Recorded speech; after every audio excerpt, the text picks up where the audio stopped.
Hey, what's up everybody? Thanks for clicking on this video. This is David Pendleton, and this is going to be a quick teaser video on what I'm working on in Pro. And I'm going to answer a couple questions that I've gotten commonly over the past couple tournaments, which makes a lot of sense because the channel has really grown over the past couple months and not everybody knows my schedule. So, on qualifying days, just so everybody knows who watches this, on qualifying, I try to knock everything out on Monday if I can. As long as I like, all the looks on Pro and Rookie, I'll put it on YouTube, and that's pretty consistent. At worst, it would come out very early on Tuesday morning, which would give everybody 2 full days to qualify. But typically, I give you 3 full days. Now, when it comes to the next round, you have to keep in mind, I'm playing 2 accounts on Rookie, I'm playing 2 accounts on Pro. So therefore, it takes a lot longer to play 18 holes on 2 accounts. So 36 holes total.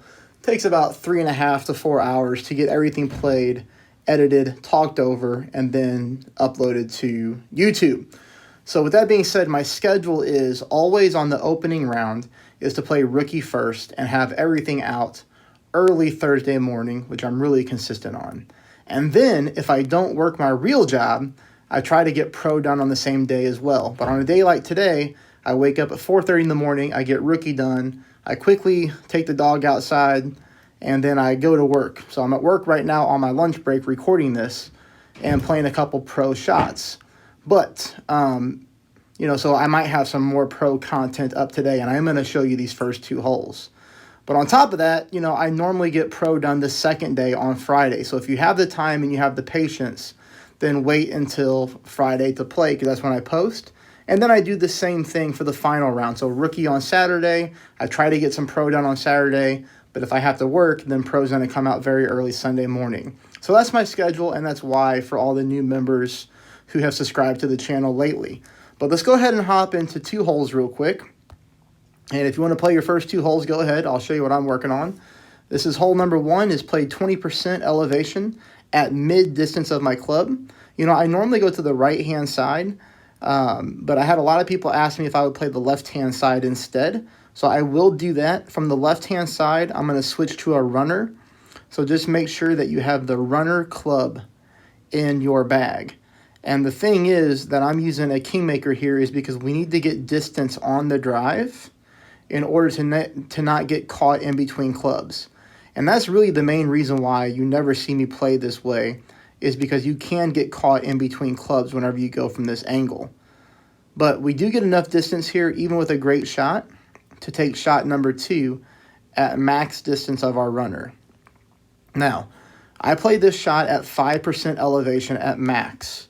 And let me walk you through that real quick so you can see this setup. All right, first thing I do from here is I'm going to go full side spin to the left. That's just going to make everything consistent. And you can see here that I have 5 bars of top spin on, with the ball guideline going through the hole. Now you can see with my runner, I'm at the +2 yard mark. So yeah, that's not exactly full max, but I will play it at max, which you're going to see the proof in the pudding here. Some people ask me about elevations, and they want to go back and forth with me through Messenger because other streamers played it different. Well, this game isn't, single set, meaning it's not copy and paste. Everybody plays different. But you'll see here 4.5 miles per hour, 5% elevation, 2.7 rings, which you're going to see right now.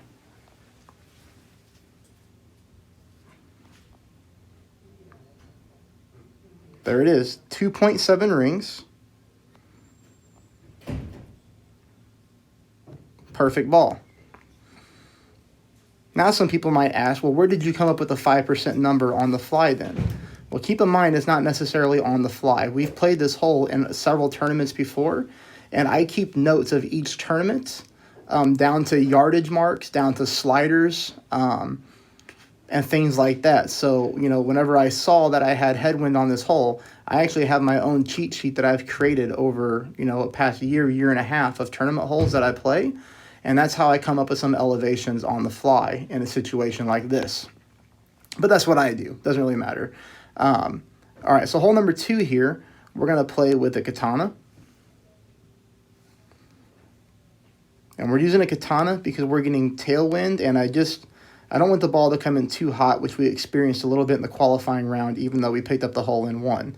So I'm just going to settle here on 2 bars of side spin to the left.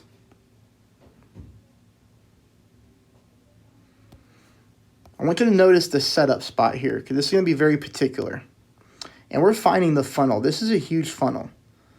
All right, I want you to notice here that I have a little bit of my orange ring cutting into the sand. So notice how a little bit of my orange ring dips into the sand. And notice that my ball guideline is going over that green bush branch. Ball guideline pointing to the pin. This funnel here is huge. 20% elevation at mid distance of my club.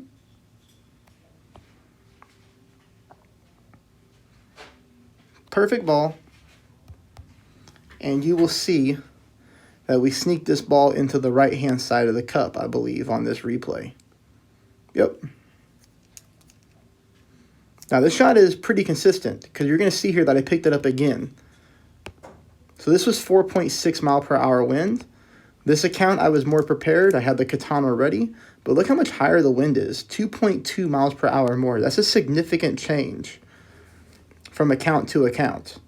But still, my setup is the same. Do you notice here, this is how you find the funnel, which I should have gone over in the first video.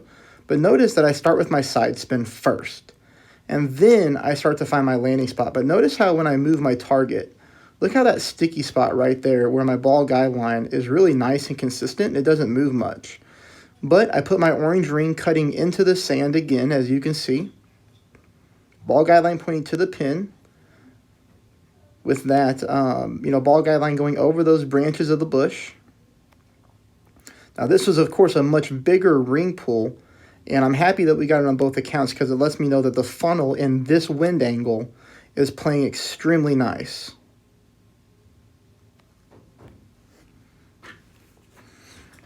So this is just the first 2 holes. If you want to follow me, that's awesome. I really appreciate it. I just need everybody to be patient as, I have 4 to 5 more hours of work to complete for today. Then I'll go home and work on some pro. So pro will probably be out much later tonight, or again, at the worst case scenario, it'll be out very early tomorrow.